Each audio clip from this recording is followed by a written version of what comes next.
মুসলিমৰ যে নামাজ ৰোজা বুলি এইটো মানে অলপ মাজে মাজে কৈ থাকে যে এই নামাজ ৰোজা আজান বন্ধ হ'ব, সেইটো মানে বেয়া লাগে অলপ। মানে মোৰ মতে কি মানে হিন্দু মুছলিম ভাই ভাই সব একেলগে থাকক। আচ্ছা, এতিয়া নামাজ বন্ধ হ'ব বুলি কংগ্ৰেছে কয় নে বিজেপিয়ে কয়? কংগ্ৰেছে কয়। ৰোজা বন্ধ হ'ব বুলি কংগ্ৰেছে কয় নে বিজেপিয়ে কয়? আজি 10 বছৰ নামাজ বন্ধ হ'ল নেকি? তেতিয়ালে কংগ্ৰেছী বিলাকে কিয় কৈ থাকে?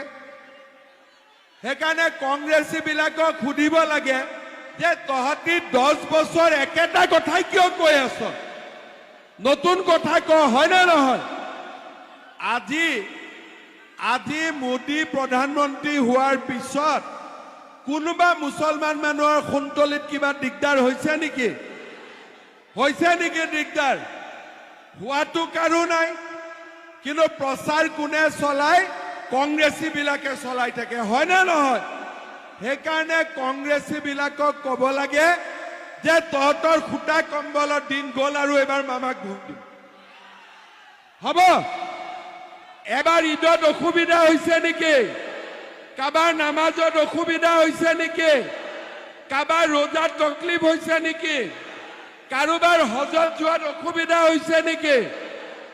তেতিয়াহ'লে আমি মোদীক কিয় বেয়া পাব লাগে, হয় নে নহয়? মোদীজীক ভাল পায় নে নাপায়? মোক ভাল পায় নে নাপায়?